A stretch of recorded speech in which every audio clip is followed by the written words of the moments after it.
जय हिंद, वंदे मातरम। साथियों, आज बात करेंगे एमए इंग्लिश से करने के क्या फायदे हैं। यदि आप एमए इंग्लिश से करते हैं तो उसके बाद में आपके पास क्या-क्या जॉब ऑप्शंस हैं। तो आज की वीडियो बहुत ही इंफॉर्मेटिव होने वाली है। इस पर मैंने पहले भी वीडियो बनाई थी, लेकिन आप लोगों के काफी सारे क्वेश्चन थे, तो आज की वीडियो में उन सब का आंसर आपको मिलने वाला है। तो कंप्लीट इंफॉर्मेशन के लिए कंप्लीट वीडियो देखनी होगी। तो चलिए साथियों, बिना किसी देरी के करते हैं आज की वीडियो को शुरू। साथियों, वीडियो शुरू करने से पहले एक छोटी सी रिक्वेस्ट है कि यदि आप चैनल पर पहली बार आए तो चैनल को सब्सक्राइब कर लीजिएगा, बेल आइकन को प्रेस कर लीजिएगा, क्योंकि मैं आपके लिए इसी तरीके की इंफॉर्मेशन वीडियो लाता रहता हूं। तो साथियों, बात करेंगे एमए इंग्लिश से करने के क्या फायदे हैं, लेकिन उससे पहले एमए इंग्लिश के बारे में जान लेते हैं, बेसिक इंफॉर्मेशन जान लेते हैं। साथियों, एमए एमए एक आपकी मास्टर डिग्री है, यानी कि मास्टर ऑफ आर्ट। आप किसी भी एक सिंगल सब्जेक्ट से एमए करते हैं। एमए आप अपना किसी भी मोड में कर सकते हैं। आप रेगुलर कर सकते हैं, डिस्टेंस से कर सकते हैं, प्राइवेट से कर सकते हैं, ओपन से कर सकते हैं।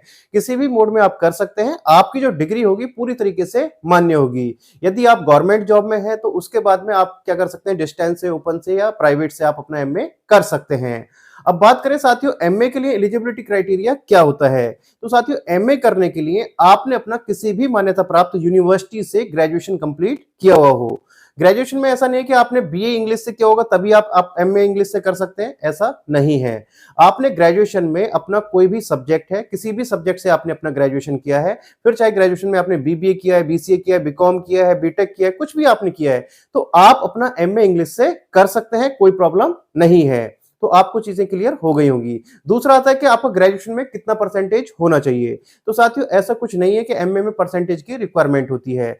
कुछ यूनिवर्सिटी और कॉलेजों ने अपना क्राइटेरिया बनाया हुआ है कि 50% मार्क्स होने अनिवार्य है और हम तभी एडमिशन लेंगे। कुछ कॉलेज यूनिवर्सिटी ने 60% का, तो उनका अपना क्राइटेरिया है। अदरवाइज आप ग्रेजुएशन में पास हैं तो भी आप अपना एमए इंग्लिश से कर सकते हैं।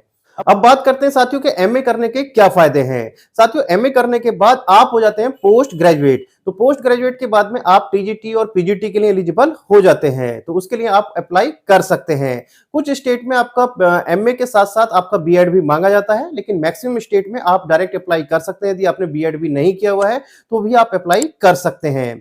दूसरा है साथियों, जब आप अपना पोस्ट ग्रेजुएशन कंप्लीट कर लेते हैं तो उसके बाद आप यूजीसी नेट का एग्जाम दे सकते हैं। जब फाइनल ईयर में तब भी आप दे सकते हैं। साल में 2 बार आपका यूजीसी नेट का एग्जाम कराया जाता है। यदि आपका यूजीसी नेट का एग्जाम क्लियर हो जाता है तो आप कॉलेज या यूनिवर्सिटी में एज असिस्टेंट प्रोफेसर पढ़ा सकते हैं। और जो गवर्नमेंट में वैकेंसी आती है असिस्टेंट प्रोफेसर के लिए, उसके लिए भी आप अप्लाई कर सकते हैं। वो तभी कर सकते हैं जब आपका नेट का एग्जाम क्लियर हो।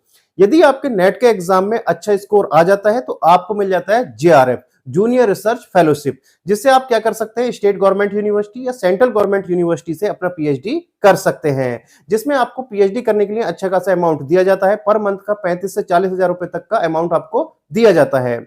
इससे आगे बात करें साथियों, जब आपका एमए कंप्लीट हो जाता है तो उसके बाद अब आप डायरेक्ट क्या कर सकते हैं, पीएचडी कर सकते हैं, रिसर्च की तरफ जा सकते हैं। ऐसा नहीं है कि आप एमए इंग्लिश से आपने किया है तो उसके बाद आपको एमफिल करना होगा। अब एमफिल जो है खत्म कर दिया गया है। अब आप डायरेक्ट पोस्ट ग्रेजुएशन के बाद रिसर्च की तरफ जा सकते हैं, पीएचडी कर सकते हैं। यदि आपका नेट का एग्जाम भी नहीं हुआ है तो आप जो प्राइवेट यूनिवर्सिटी है उनसे डायरेक्ट अपना पीएचडी कर सकते हैं। उनका अपना क्राइटेरिया है, तो वहां से आप अपना पीएचडी कर सकते हैं। तो अच्छी यूनिवर्सिटी देख करके आप डायरेक्ट भी पीएचडी कर सकते हैं यदि आपका नेट का एग्जाम क्लियर नहीं होता है।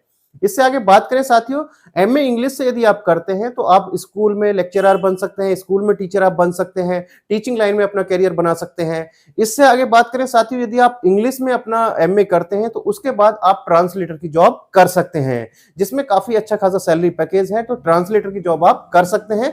इससे आगे बात करें साथियों, आप जर्नलिज्म की तरफ जा सकते हैं, कंटेंट राइटर आप बन सकते हैं, आप राइटर भी बन सकते हैं, अपनी बुक भी लिख सकते हैं। तो इंग्लिश से यदि आप अपना एमए करते हैं तो आपके पास जॉब ऑप्शंस बहुत हैं। यदि आप प्राइवेट सेक्टर में भी आप जॉब के लिए जाते हैं और एमए आप अच्छे से करते हैं इंग्लिश से, तो उसके बाद आपकी जो कम्युनिकेशन स्किल्स हैं वो बहुत अच्छी हो जाती हैं। तो आप प्राइवेट सेक्टर में भी अपना करियर बना सकते हैं। तो साथियों, ऑलमोस्ट मैंने सब सारी चीजें आपको क्लियर कर दी हैं। यदि अभी भी आपको कोई डाउट या क्वेश्चन रह गया है तो आप मेरे से कमेंट बॉक्स में पूछ सकते हैं। मैं जितने जल्द से जल्द होगा उसका आंसर उस पर वीडियो बनाने की पूरी कोशिश करूंगा। तो चलिए साथियों, मिलते हैं आपसे नेक्स्ट वीडियो में कुछ नई इन्फॉर्मेशन के साथ। तब तक के लिए जय हिंद, जय भारत।